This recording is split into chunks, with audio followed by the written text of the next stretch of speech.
Welcome everybody to this next episode of our £15,000 EV challenge with my colleagues Mark and Joe. So, on the more affordable side of the EV market, we've picked up cars that can be bought for £15,000, a Renault Zoe, Hyundai Ioniq and a Nissan Leaf.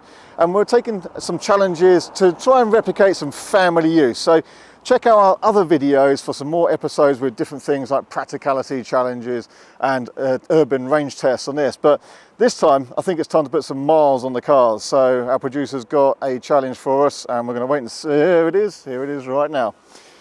Okay boys, today's challenge. There we go. This is the card with all the writing on it. Oh yeah. So this challenge today, time to put some miles on the cars. First stop is the kids want to go shopping in Oxford. How random. Oxford being, what's that, 100 miles from here, 95 miles, something like that? Perfect. We've done a little bit of urban testing, but what are these cars going to be like on the motorway? We were going to, I think it says, we were going to do a trip to the seaside, but you already live there. Yeah, it doesn't seem much point. So let's do the opposite version. No, do the seaside, because I can definitely get there. Yeah, it's only over there. Okay, well, the kids going to want to go shopping in Oxford first, so, cool. So you're going to do that. It's a big shopping centre there, I think. All right, let's do it. Very nice place to go. Okay, so we're going to jump in these cars. They're all fully charged. It's a bit breezy today. I think there's going to be some showers and it's about 12 degrees at the moment. So it is a bit chilly, but they're all charged up. So we're going to hit the motorway and see how we get on. Before we start, guys, what's the range displaying on your cars at the moment, fully charged? I've got 133 showing on the Hyundai. I can take a picture. Okay, mine is 163. 163 on... I have 109. 163 on the Zoe, 109 on the Leaf. Okay, so let's see what they get. Remember, motorway. Reset the trip. Yeah, reset your trips. So remember that the motorways where you're driving fast, you've got more wind resistance, so the least efficient place for cars. So we've done some urban range testing, but on the motorway it makes quite a big difference. It's a chilly day today as well, so I don't think we're going to get the best efficiency out of these. But we're going to all reset our trips and head off, and we'll see what happens. And we'll try and cover as many miles as we can today. We've covered exactly 10 miles and we're just in a traffic jam now here due to some roadworks. But what's interesting is that each of our cars has got 1 mile more of range now than when we set off. So that bit was quite efficient and their estimate has gone up. But this is where we're about to join the motorway now. So this is where the efficiency will come down. So there's quite a lot of things that affect the efficiency when you're doing long journeys on EVs, and weather is one of them. So batteries are more efficient when they're warmer, basically. And so by the time you get kind of temperatures above about 12, 13, 14 degrees Celsius, they make a notable difference on range. And then the other one is really speed. So if you drive fast down a motorway at 80 miles an hour, you're not going to get as far as if you drive at 70. Or if you drive at 60, you'll go even further. So speed is probably one of the main factors that makes a huge difference to the range you've got. And one of the reasons that these comparisons here is we can drive these cars side by side.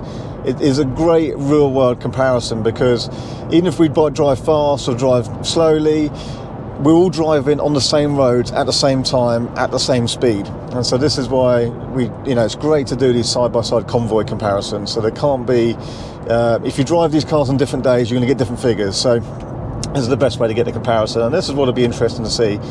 And like I said before, the efficiency on the motorway is damaged by the fact you're just pushing against wind resistance constantly. So when you're on A roads, B roads, or in traffic jams, in fact you barely use anything. You sit in traffic jams for hours and hours, days and days. But when you're pushing against the wind as well, it's just laws of physics. That's why they're a little bit less efficient, or can be a lot less efficient on the motorway if you're really going fast. So if ever range is getting a bit slim, you can either allow that you can just pull off and do a quick charge, or you can just slow down a little bit. Even a couple of miles an hour makes quite a big difference. Other than that, just smooth, progressive driving. And I remember when I did my advanced driving course years and years ago in a combustion car as one other company car. In a former life, they said to me the fuel efficiency is about how little you brake, not how little you press the accelerator. So it's exactly the same thing. And with EVs, you tend to just drive quite nice and relaxed, and most of them are basically one pedal driving. Different cars have different levels of regen. So when you lift off the pedal, the motors slow the car down and recover energy. What's great about this Hyundai that I love is that you can adjust that regen. You can have it in a sort of coasting mode, or you can have quite strong regen. The Zoe doesn't have so much regen, and then the Leaf, you've got a couple of modes where you can have regen on or not, basically. Okay, let me demonstrate here this what I call autopilot system on the Hyundai. So I've got the cruise control set to 70 miles an hour, and I've got the lane assistance function on. And you can see here, it's not just a lane assistance system that kind of vibrates or does something when you get to the outside of the lane or about to cross the white line. It keeps it in the centre of the lane really well. You can see this is steering and keeping it in the middle of the lane. And then it's got the cruise control at 70, but if the vehicle in front slows down, this will slow down. You can adjust the gap that you want to keep between you and the car in front. So there we go, I wasn't holding the steering wheel, so that's the warning system. Put your hands back on the wheel. There we go. So you still need to hold the wheel, of course, you're in control, but it's a really good system, very, very much like Tesla Autopilot. So Mark is doing 70 miles an hour on his cruise control, so am I. Here comes Mark. He's actually has quite a different speed difference, look. So he's doing 70, so am I. We both think we're doing 70 miles an hour. Now, we've got GPS down here, which has got GPS speedo. When the Hyundai and Leaf are doing their indicated 70, they're actually doing about 65 miles an hour. And so I'm doing 70 on my cruise control, he's doing 70. It looks like we're pretty similar, doesn't it? In fact, I'm on 66. I'm going slightly quicker than Joe's 70. The Zoe, when it's doing 70, is actually doing about 69 miles per hour.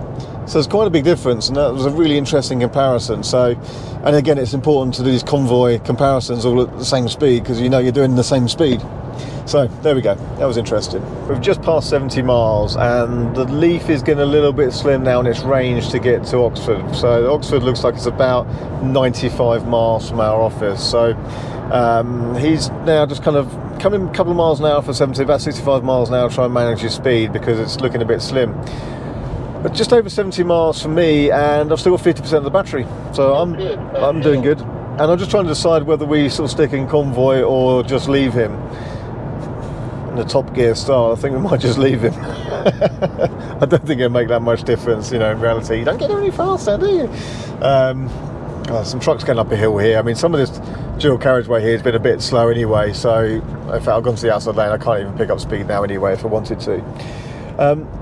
By the way, I think a fact is that the furthest you can get from the coast in the UK is 70 miles or 75 miles. I think it's about 70 miles, and that's the furthest you can get. So if you were to do a day trip to the coast in one of these cars, they can all do it. Okay, so this is Westgate Shopping Centre. So this is where the kids want to go shopping, obviously, the story. Wherever you go places, you want to just look for places that have car charging, and apps like ZapMap are great for that. So you can see, you know, most city centres and towns and shopping centres have car charging. This is no exception, so driving straight on this level. They're even free to use by the look of it. So Joe, you were actually a bit slim on that. We covered 92 miles, but you had to take it a bit easy at the end there, didn't you? Yeah, I did. What have you got on it now? 0. Yes, it's down to sort of nothing, but it gets to 11 miles and goes to 0, doesn't it? Yeah, well, it got to something like 6 this time, and then just went to 0. That was still showing 1 bar, so it's maybe down to 7 or 8%. But time to charge. So you're plugged in with a Type 1 cable in your car into a Type 2 socket.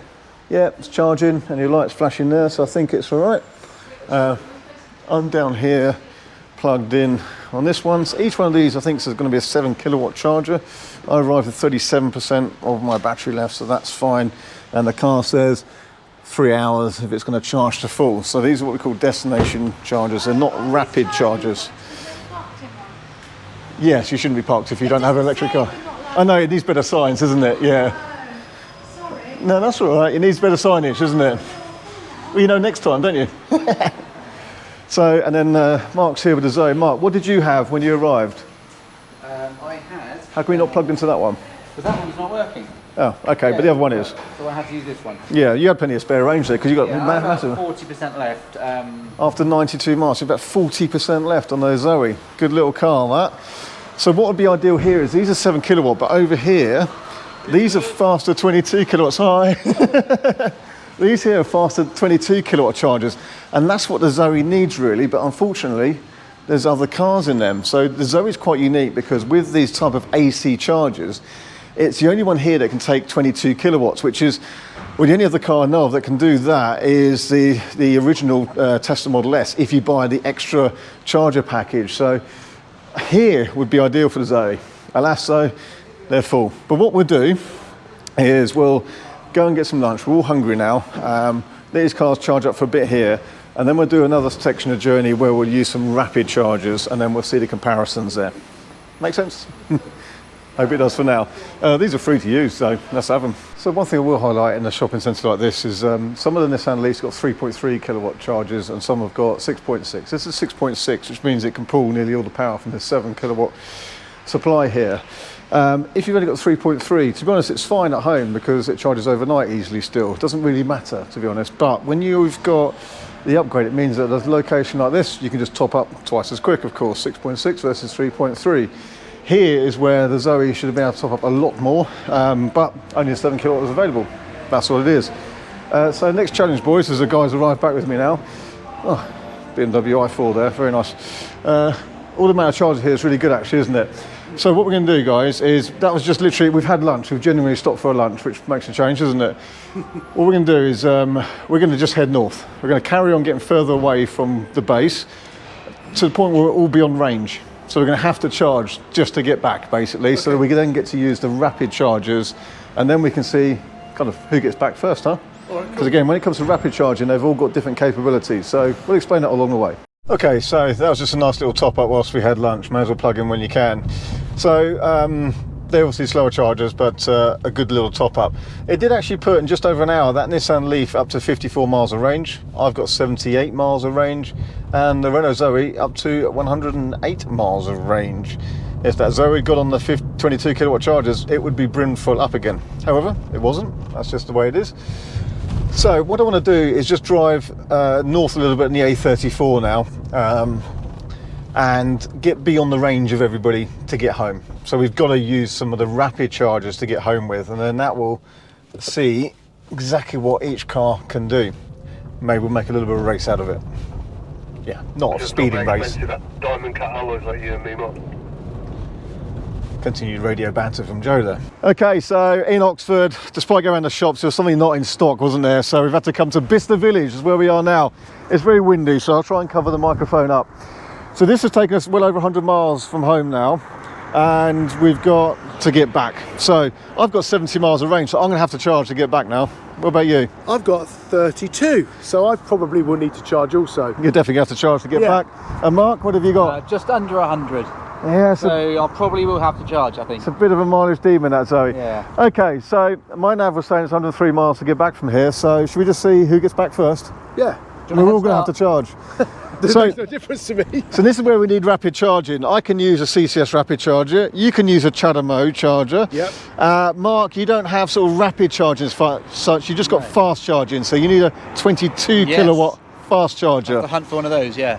There's a few around. I'm sure. Does the car give you advice on where to go? Put it in. Put the home in the nav. I haven't got that far and yet. see if it directs you to the charger. I can tell you where to go. If not, one of the services has got one. So it's a race to get back. Just over 100 miles. What's the time of day now? 2 o'clock. 2 in the afternoon. Well, that's great. Let's make sure we're back at the office by what, 4? Yeah, sounds good. Should be fine. Okay. See you in a bit. We're here on this is Tot Hill Services, where there's a Shell petrol station, and then there's some Shell recharge stations there. So I've just plugged this Hyundai Ioniq in, and we're charging at 59 kilowatts. Had 7% when I plugged it in. I've been charging for, well, 1 minute so far. Just gone on to 2. So I need to top this up and have enough range to get back, plus a bit of spare. Let's see how long that takes. Crikey, I've actually overcharged. I only did sort of 65, 70%, 76%. I'm still putting 66 kilowatts. That's taken 18 minutes, so it's always a bit reflective on the screen there. So that's enough. Let's stop the charge. Let's go. So I added 18.64 kilowatt hours at 49 pence per kilowatt hour. We'll put the price down somewhere here already. So here I am, back at work. What have we got? So it's 4:15 in the afternoon, and I have 31% of battery left. Like I say, the Hyundai sort of caught me napping at the charger. I was answering a couple of emails, and suddenly it was actually quite highly charged. So I've covered 211 miles today, so 39 miles of range left. Plenty for me. Let's see what time the others get back. But I have to say, super impressed with this car. Have I said that yet? I am very impressed.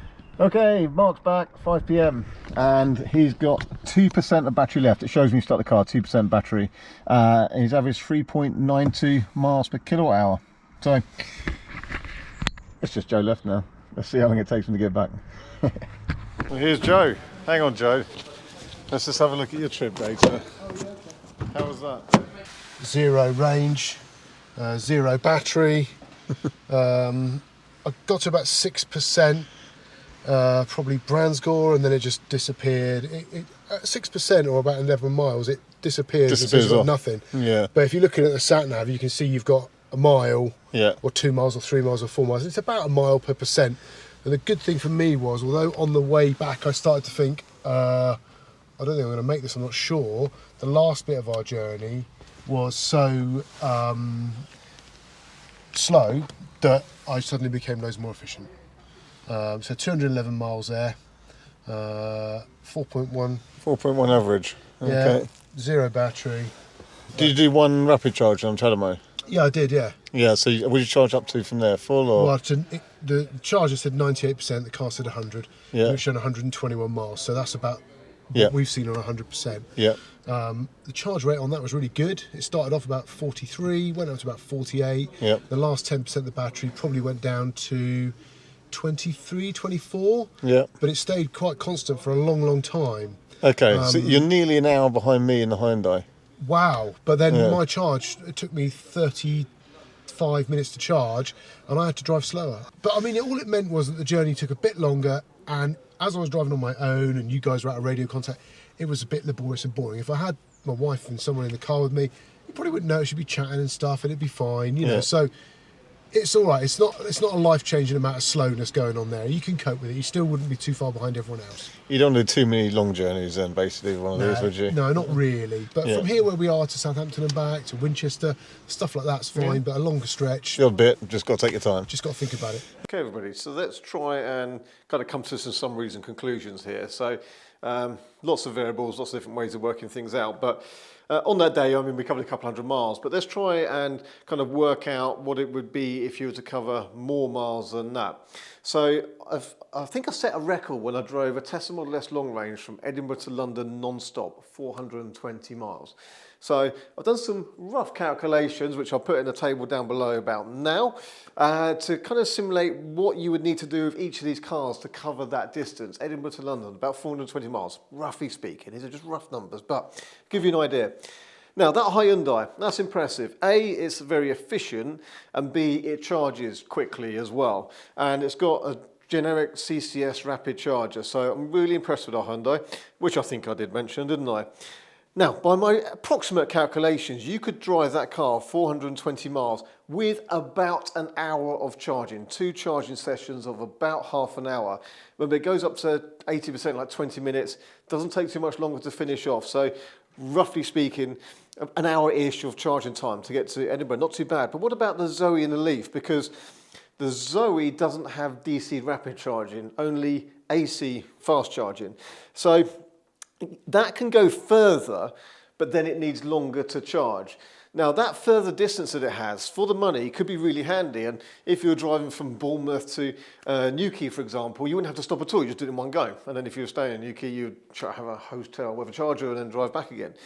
And various other similar scenarios.